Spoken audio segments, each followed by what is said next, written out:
has given to us in order that we may be called the children of God, and we are. Not the slaves of God, not the servants of God, not the enemies of God, but the children of God, that we may say of Him, Abba, Father, children of God. Therefore, the cosmos does not know us, because it knew Him not. Beloved, we are now children of Yahweh. We are children of Theo. We are children of God. And not yet was it shown what we shall be. We know that if He is shiningly visible, we shall be like Him, because we shall see Him as He is. And everyone having this hope in Him purifies himself as the one is pure. Everyone doing sin also does lawlessness, and sin is lawlessness. And you know that one was laid bare, and He was laid bare. They not only laid Him bare by taking the clothes from His body, they laid Him bare by the wounds upon His back from the scourge.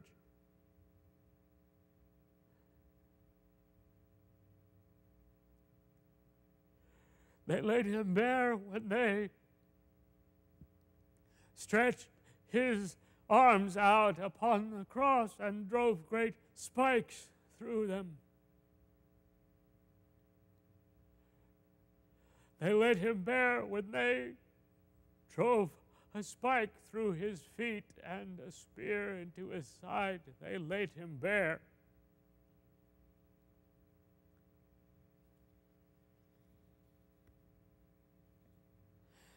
That He might take upon Himself our sin. My sin. Your sin. And sin in Him is not.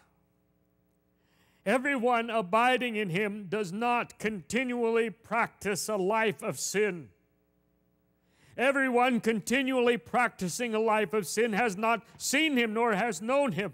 Oh, little children, let no one lead you astray. The one practicing righteousness is righteous as the one is righteous, and the one continually practicing sin is of the diabolos. He is of the accuser, because from the beginning the diabolos, the accuser, sins.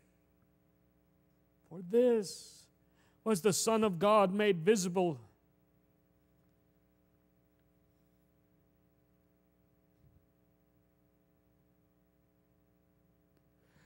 For this was the Son of God made visible, that He might undo all the works of the accuser.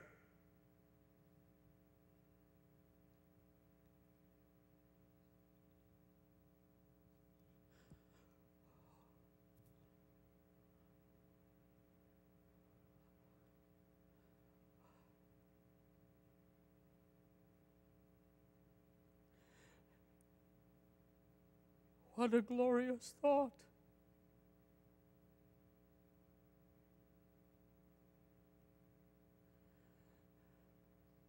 That all the accuser, the diabolos, has done in separating us from Yahweh, Yeshua has undone.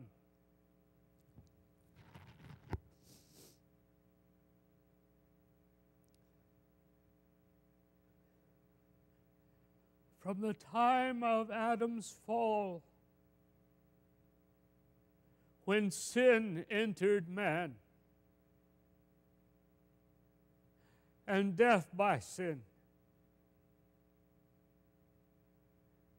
and Yahweh could no longer walk with us because of His holiness, Yeshua Jesus has undone all the works of the evil one. He has undone all the works of the accuser, because everyone begotten of God does not sin because God's seed remains in him, and he cannot continually live a life of sin because he is begotten of God. By this the children of God and the children of the accuser are made visible. Everyone not doing righteousness and not loving his brother is not of God. Because this is the message which you heard from the beginning. We should love one another, not as of Cain, who was of the evil one and slaughtered his brother. For the sake of what slaughtered he him. This word slaughtered, it is the word for sacrifice. I do not know if you know the story. The two brothers, children of Adam and Eve, Cain and Abel. Abel brought the sacrifice Yahweh had commanded, because without the shedding of blood there is no cleansing of sin, and he brought the lamb. Cain brought what he had from the fruit of the ground. He himself believed he had made it grow. It was his pride he brought, not a sacrifice. And when it was rejected, the pride that was in his heart said to Yahweh, do you want a sacrifice? I will give you a sacrifice. And he sacrificed his brother.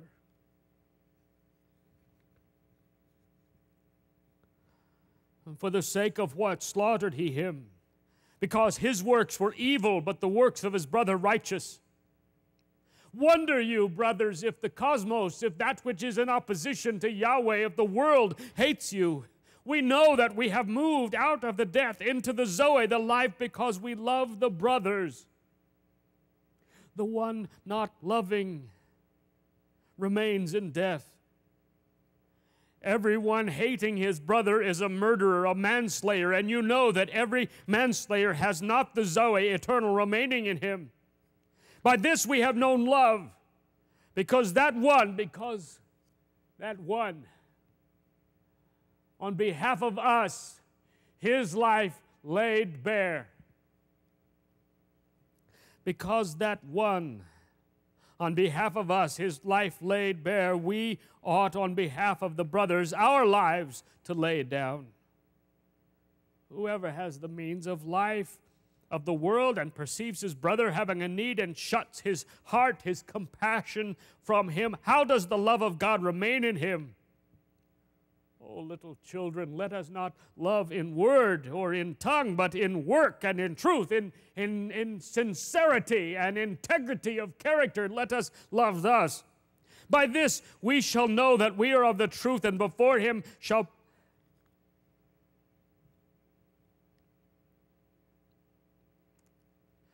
This is a glorious truth.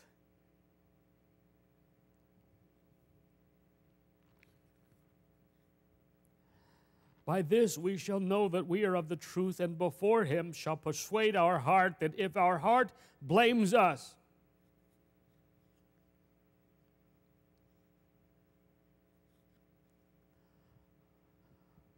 oh, how my heart blames me. Could I not have done more?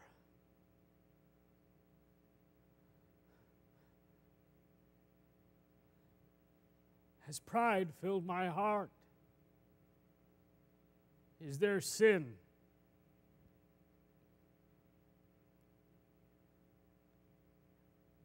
And then the diabolos, he stirs up our past.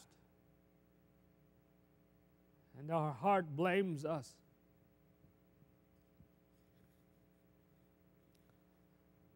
Before him shall persuade our heart, that if our heart blames us, that greater than our heart is God, and knows all things.